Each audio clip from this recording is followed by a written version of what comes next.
Organic compounds are those that have carbon forming the backbone of the molecules. Crude oil can be found underground and is the result of plankton being buried underwater a long time ago. It consists of mostly hydrocarbons, that is, molecules made up of only carbon and hydrogen atoms. Most of these are alkanes, which are chains of single covalent bonded carbon atoms surrounded by hydrogen atoms. As such, there'll always be twice as many hydrogens as carbons in an alkane, plus another 2 hydrogens on the ends. We can therefore write a general formula for alkanes that's CnH2n plus 2. All alkane names end with ane, whereas the beginning of the name tells you how long the carbon chain length is.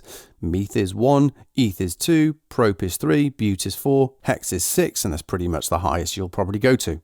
Crude oil isn't useful as a mixture of all of these different length alkanes, so we use fractional distillation to separate them out. We heat them so they evaporate and rise up the fractionating column, apart from the very longest ones which stay as liquid, generally used as bitumen on roads. The column gets cooler the higher up the gases rise. As different length alkanes have different boiling points, they condense back into liquids at different heights, where they're then collected. Longer alkanes have higher boiling points because there are stronger intermolecular forces between them, which require more energy to overcome. The shortest alkanes remain as a gas even at the top. We can call this fraction refinery gases, or LPG, liquid petroleum gas, because they're put into pressurized containers to transport and that turns them into a liquid. LPG contains a range of chain length alkanes, like all the fractions. In LPG's case, that's up to 4 carbons long. These are the other fractions you need to know. Petrol is the next longest fraction, so it condenses just below LPG. That's used in cars, of course. Kerosene is used for jet fuel. Diesel oil, used for cars and lorries and other things.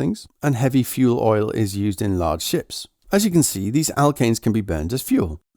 Longer fractions are more viscous or have higher viscosity, just a scientific way of saying thicker or more gloopy. Shorter fractions are more flammable, but these fractions can also be used to make solvents, lubricants, detergents, and perhaps most importantly, polymers used for plastics. Polymers can be made from alkenes, but not alkanes. An alkene is a hydrocarbon that has a carbon-carbon double bond in it. By the way, we call this C double bond C a functional group. Because of this double bond, we can also say that alkenes are unsaturated, whereas alkanes are saturated, which essentially means that they're full.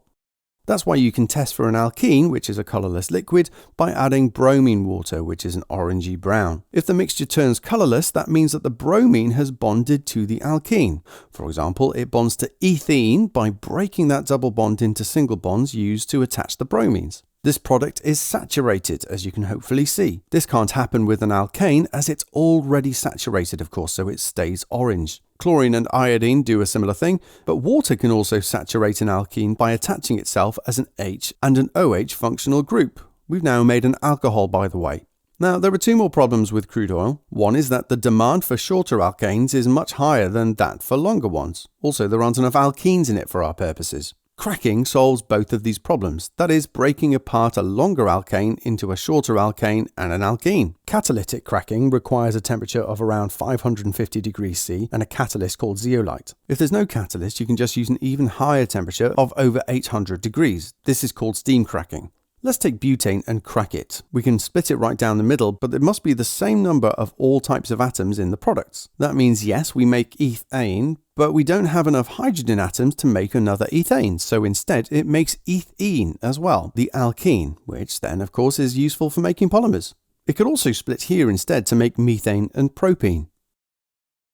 An alcohol is an organic compound with an OH functional group. Their names always end with ol, so this is ethanol. These can react with oxygen, that is combust, to make carbon dioxide and water if it's complete combustion, and carbon monoxide, or just carbon, soot and water if it's incomplete combustion, when there's less oxygen available. Short alcohols like ethanol can mix with water to produce a solution, which gets more difficult as they get longer.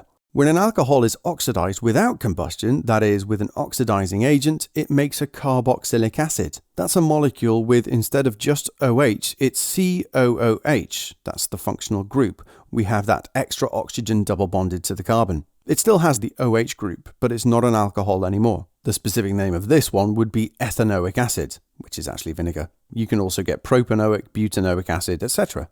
Polymers are super long chain alkanes made up of repeating sections made from monomers. Poly just means lots, mono just means one. For example, lots of ethenes, that's our monomer here, can be joined together through addition polymerization to make polyethene, or we just call it polythene. That's the polymer. These monomers must have a double bond in them. Note that even though it makes a long alkane, we still use the name of the alkene it's made from for the name. It's polyethene, not polyethane. As you can see, this happens because the double bond splits so a carbon can bond to the next monomer, and so on. Thankfully, we only have to draw the repeating unit with brackets around it and the bonds coming out with an N on the outside, showing that there are lots of these joined together.